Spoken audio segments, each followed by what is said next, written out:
Hello everyone, कैसे हैं आप सभी। होप आप लोग अपने घर में हेल्थी और सेफ होंगे। आज मैं उन बच्चों के लिए बहुत ही इंपॉर्टेंट टॉपिक लेके आया हूँ। वो क्या है, टेंस। जिनको ग्रामर बिल्कुल भी समझ नहीं आती, उनके लिए बेसिक से है। तो आज स्टार्ट करते हैं टेंस। सबसे पहली चीज मेरे प्यारे बच्चों, टेंस। अगर आपसे कोई पूछे कि टेंस क्या होता है, टेंस की डेफिनेशन क्या होती है, याद है सबसे पहली चीज तो डेफिनेशन की स्पेलिंग DEFINITION होता है। कई बार मैंने देखा है बच्चों से कि NATION करते हैं, जो कि गलत है। तो अगर डेफिनेशन की बात की जाए तो एक शॉर्ट और बहुत ही कॉम्पैक्ट डेफिनेशन मैं आपको बताता हूं, that is called action of time is called tense. क्या है बच्चों? Action of time. टाइम का जो एक्शन है उसको हम क्या कहते हैं? टेंस कहते हैं। इसको और थोड़ा एलाबोरेट करेंगे और मैं इतना डिटेल में नहीं जाऊंगा कि चलिए और डिटेल में चला जाता हूं, क्योंकि मैं बेसिक से उठा हूं इसलिए डिटेल में जाता हूं। याद रहे टेंस मेरे प्यारे बच्चों, present, past and future. Present के, पास्ट के आपके 3 पार्ट कर रहे हैं, सॉरी 4 पार्ट कर रहे हैं। Present indefinite, sorry past indefinite,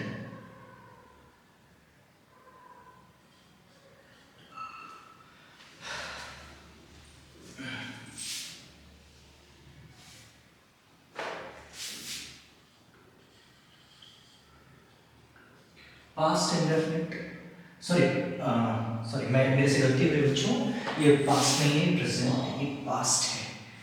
past indefinite, my mistake. Past indefinite, past continuous, past perfect and past perfect continuous.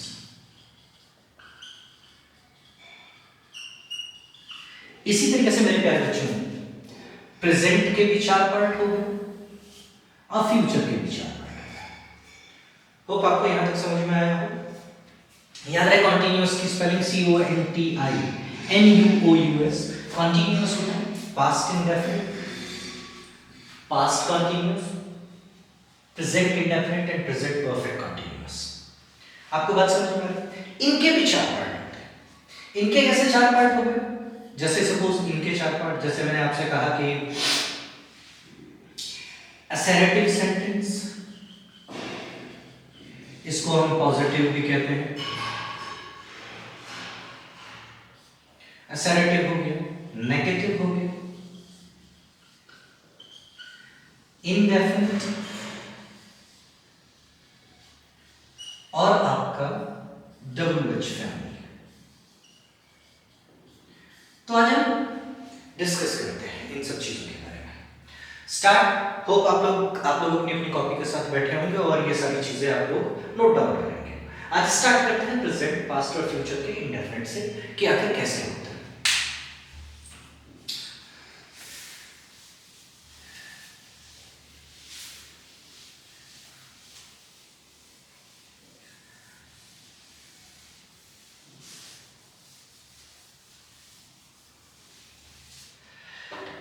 देखिए, आज हम पढ़ रहे हैं इंडेफिनिट। किसका इंडेफिनिट? प्रेजेंट का,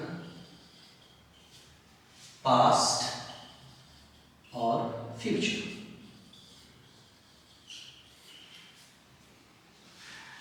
प्रेजेंट इंडेफिनिट, पास्ट इंडेफिनिट और फ्यूचर इंडेफिनिट।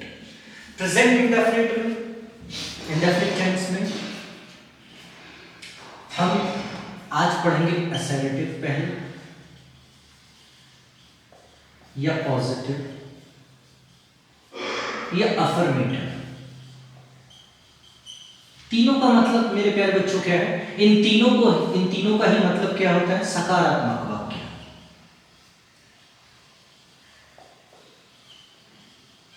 सकारात्मक वाक्य। होप आपको ये बात समझ में आई होगी। क्या है सकारात्मक वाक्य? Indefinite tense, present indefinite, past indefinite और फ्यूचर इंडेफिनिट का सबसे पहला पार्ट हम ले रहे हैं क्या? Assertive sentence. जैसे आप असर्टिव हो, पॉजिटिव हो या अफर्मेटिव हो, इन सब का मीनिंग क्या है? सकारात्मक वाक्य। पहचान क्या है बच्चों? इनकी आइडेंटिटी क्या है? याद रहे, ता है और ती या ते। पास्ट की पहचान ध्यान से देखनी है। पास्ट की पहचान क्या है? या, आ, ई, ए, ता था और ती थी। याद रहे, या, आ, ई, ए, ता था और ती थी। याद रहे, बिल्कुल बेसिक से, जिसको बिल्कुल भी नहीं आता उसके लिए भी है। पास्ट हो गया। फ्यूचर की जो पहचान है मेरे प्यारे बच्चों, फ्यूचर की पहचान है गा, गे और गे। उसके रूल के बारे में बात करते हैं। किसके बारे में बात करते हैं? रूल के बारे में। होप आपको ये समझ में आ गया होगा कि हम क्या पढ़ रहे हैं? Indefinite, present indefinite tense, past indefinite tense और फ्यूचर इंडेफिनिट टेंस। और पास्ट इंडेफिनिट टेंस में हम सबसे पहला क्या पढ़ रहे हैं? असर्टिव, पॉजिटिव या अफर्मेटिव। असर्टिव हो, पॉजिटिव हो या अफर्मेटिव हो, दोनों तीनों का ही मीनिंग क्या होता है मेरे प्यारे बच्चों? सकारात्मक वाक्य होता है। तो सकारात्मक वाक्य होता है, सकारात्मक मीन्स पॉजिटिव, जिसमें नहीं का कोई गुंजाइश ना। अब इसके सबसे पहले रूल की बात करते हैं। ध्यान से देखना, बिल्कुल एक एक स्टेप से समझा रहा हूं। इसके रूल्स की बात क्या है? सब्जेक्ट आया मेरे प्यारे बच्चों, वर्ब की फर्स्ट फॉर्म प्लस एस या ईएस प्लस ऑब्जेक्ट और अदर वर्ड। क्या है? सब्जेक्ट आएगा, वर्ब की फर्स्ट फॉर्म आएगी, एस या ईएस आएगा प्लस ऑब्जेक्ट आएगा प्लस अदर वर्ड आएगा। बात अगर करें बच्चों पास्ट टेंस की, पास्ट इंडेफिनिट की, तो क्या है? सब्जेक्ट आएगा, वर्ब की सेकंड फॉर्म आएगी plus object plus other word. इससे कंफ्यूज नहीं होना। OW means other words. अब अगर हम बात करें फ्यूचर की मेरे प्यारे बच्चों, फ्यूचर की क्या बात है? सब्जेक्ट आएगा plus will oblique shall plus verb की first form plus object plus other word. अच्छा, इस चीज में अभी कंफ्यूज नहीं होना। जब तक आप टेंस कर रहे तब तक आप इस चीज में कंफ्यूज नहीं होंगे कि हम विल लगाएंगे या शैल लगाएंगे। जब मैं आपको मॉडल्स करवाऊंगा तो ये चीजें आपको तुरंत क्लियर हो जाएंगी कि विल कहां लगाना है और शैल कहां लगाना है। अब कुछ बातें हैं मेरे प्यारे बच्चों। क्या है बातें? जरा ध्यान से देखिएगा। अब कुछ बातें हैं जैसे कि मैं ये असर्टिव हटा रहा हूं, यहां पर ये जो मैंने हिंदी में लिखा हुआ है। अब कुछ इंपॉर्टेंट चीज है। क्या इंपॉर्टेंट चीज है? मैं यहां पर हैशटैग लगाकर और नोट लिखकर कर रहा हूं। ध्यान से देखना, ये बहुत इंपॉर्टेंट है। क्या है इंपॉर्टेंट? ध्यान से देखिए। सबसे पहली चीज कि आई के साथ, मैं हिंदी में लिख रहा हूं, जिनको बिल्कुल भी टेंस नहीं आता, जिनको बिल्कुल भी टेंस नहीं आता उनके लिए भी है ये। आई के साथ कभी भी, आई के साथ कभी भी इंडेफिनिट टेंस में, प्रेजेंट इंडेफिनिट में आई के साथ कभी भी वर्ब की फर्स्ट फॉर्म में एस या ईएस, अगर सब्जेक्ट आई है मेरे प्यारे बच्चों, ध्यान से देखिएगा, अगर सब्जेक्ट आई है तो आई के साथ कभी वर्ब की फर्स्ट फॉर्म में एस या ईएस यूज नहीं होता। अब ये तो हो सकता है मेरी वीडियो से अलग, अगर आप किसी और की वीडियो देखोगे तो आपको ये चीजें समझ में आ जाएगी या आपको ये पता लग जाएगा कि नहीं यूज होता। लेकिन क्यों नहीं यूज होता? What is the reason behind it? Reason क्या है मेरे प्यारे बच्चों? सेकंड पॉइंट यहां पर लिख रहा हूं मैं, I seems like singular but act plural. यह हिंदी भाषा में अगर मैं समझाऊं आपको, आई दिखता एक वचन है लेकिन होता क्या है, कार्य कैसा करता है, बहुवचन जैसा। होप आपको ये बात भी समझ में आई। दो बातें, तीसरी बात बहुत इंपॉर्टेंट, तीसरी बहुत इंपॉर्टेंट बात, ध्यान से देखिएगा मेरे प्यारे बच्चों, ये बहुत बेसिक है। जिसने इस बेसिक पे पकड़ बना ली उसको टेंस में कभी भी मार नहीं खानी पड़ेगी, इस बात का ध्यान रखें। फर्स्ट पॉइंट मैंने आपको क्या समझाया, आई के साथ अगर सब्जेक्ट आई है तो उसके साथ कभी भी वर्ब की फर्स्ट फॉर्म में एस या ईएस यूज नहीं होता है। ये बात पहला पॉइंट हो गया, बहुत ही इंपॉर्टेंट पॉइंट है। सेकंड पॉइंट क्या है कि आई सीम्स लाइक सिंगुलर, आई दिखता एक वचन जैसा है लेकिन एक्ट कैसा करता है, प्लूरल जैसा। दो बात। तीसरी बात, इससे पहले कि हम टेंस को पढ़ें, ये बहुत जानना बहुत जरूरी है आपके लिए। तीसरा पॉइंट क्या है मेरे प्यारे बच्चों, कि वर्ब की जो फर्स्ट फॉर्म होती है, मतलब आप कहें कि गो, ईट, स्लीप, फाइट, लव, ये जितने भी चीज वर्ब की फर्स्ट फॉर्म होती है, जो वर्ब की फर्स्ट फॉर्म होती है, ये ऑलवेज प्लूरल इन नेचर होती है, प्लूरल इन नेचर होती है। ये बात याद रहे। मैंने क्या कहा आपसे, ये 3 पॉइंट आपके लिए बहुत इंपॉर्टेंट है। कौन से 3 पॉइंट मेरे प्यारे बच्चों? सबसे पहला ये वाला कि आई दिखता तो है, आई जो है, आई दिखता एक वचन है लेकिन होता क्या है, कार्य कैसा करता है, प्लूरल जैसा। First thing. सेकंड थिंग, आई के साथ कभी भी वर्ब की फर्स्ट फॉर्म में एस या एस यूज नहीं होता। थर्ड चीज, ये 2 चीज हो गई। थर्ड चीज, वर्ब की first form always plural in nature, वो हमेशा क्या होती है, प्लूरल होती है। ये बात समझ में आई आपको? होप आपको यहाँ तक ये 3 पॉइंट समझ में आए। अब हम मूव ऑन करते हैं टेंस की तरफ। तो बच्चों आपके लिए इंपॉर्टेंट क्या है? इंपॉर्टेंट ये है कि जब भी आप कोई टेंस बनाते हैं, जब भी आप कोई ट्रांसलेशन करते हैं, तो बच्चे बड़ा कंफ्यूज होते हैं कि ट्रांसलेशन में सबसे पहले क्या करें क्या ना करें। आपके लिए 2-3 चीजें बहुत इंपॉर्टेंट है। फर्स्ट, कि आपको ये पता होना चाहिए कि जो स्टेटमेंट है या जो वाक्य है उसका एंडिंग क्या है, उसका साउंड क्या है। ता है, ती है, तो डेफिनेटली क्या होगा, प्रेजेंट इंडेफिनिट होगा। ता है, ती है तो प्रेजेंट इंडेफिनिट है।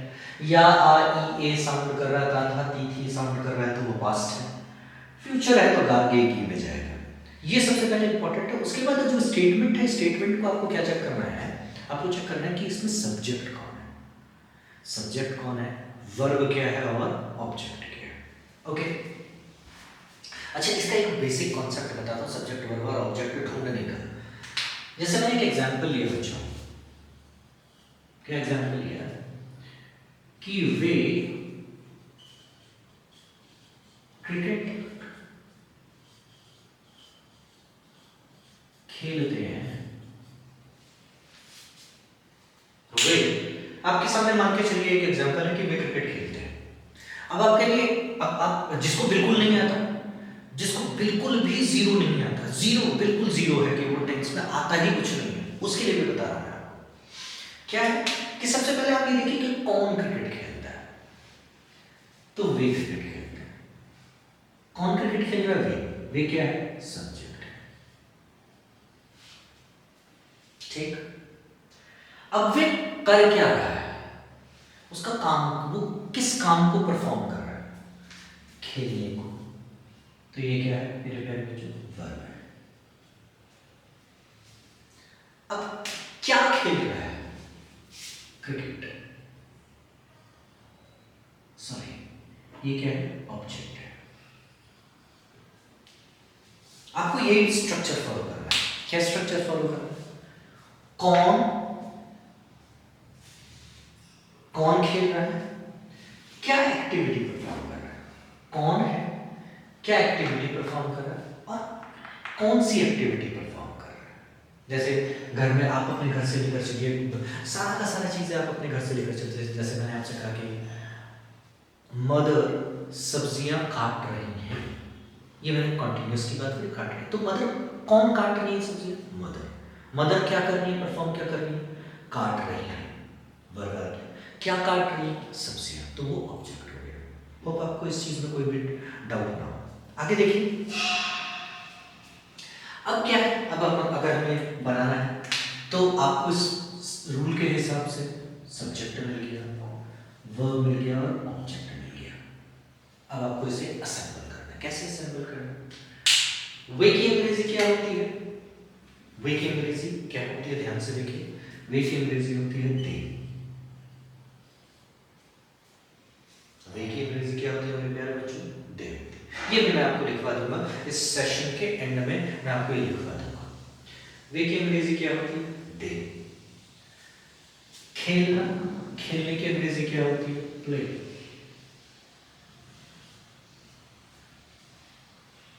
They play. अब दे क्या है? दे नेचर में क्या है? दे नेचर में है आपका प्लूरल इन फॉर्म। और मैंने भी आपको बताया था कि वर्ब की जो फर्स्ट फॉर्म होती है वो हमेशा क्या होती है? प्लूरल होती है। तो ये भी प्लूरल है, ये भी प्लूरल है, तो हमें इसमें एस या एस की आवश्यकता नहीं है, यूज नहीं है। दे प्ले क्या? क्रिकेट।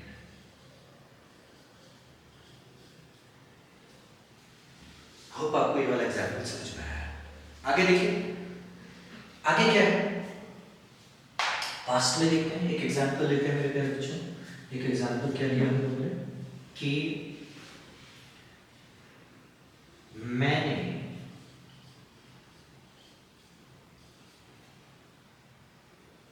मैंने एक पत्र लिखा। मैंने एक पत्र लिखा। किसने लिखा? मैंने। किसने लिखा मेरे प्यारे बच्चों? मैंने लिखा। मैंने लिखा तो ये क्या हो गया? सब्जेक्ट। मैंने क्या एक्टिविटी परफॉर्म करी? लिखने की। वर्ब। क्या लिखने की? एक पत्र। ये ऑब्जेक्ट हो गया। देख लो आप, मैं आपको बिल्कुल बेसिक से समझा रहा हूं। किसने लिखा? मैंने लिखा, तो ये सब्जेक्ट हो गया। क्या एक्टिविटी परफॉर्म करी? लिखने की, तो ये क्या हो गया? वर्ब हो गया। क्या लिखा? पत्र। ये क्या हो गया? ऑब्जेक्ट हो गया। अब अगर मुझे इसे चेंज करना हो, देखो आप इसका साउंड देखो मेरे क्या बच्चों। यहाँ है ता है, ती है, ते है। यहाँ पर क्या है? लिखा। या आ ए, या आ। लिखा, लिखा आ का समुदाय। आपको कंफ्यूज नहीं होना, सिर्फ ता था तिथि में ही नहीं जाता ये, या आ ई ए साउंड में भी जाता है। देखो यहाँ पर मैंने लिखा, मैंने एक पत्र लिखा, तो ये लिखा आ का साउंड आ रहा है। होप आपको ये भी समझ में आ रहा है। आगे देखिए इसको एग्जांपल, इसका एक इंग्लिश में क्या है? मैंने की अंग्रेजी आई। लिखने की अंग्रेजी क्या होती है मेरे प्यारे बच्चों? राइट। राइट की सेकंड फॉर्म रूट।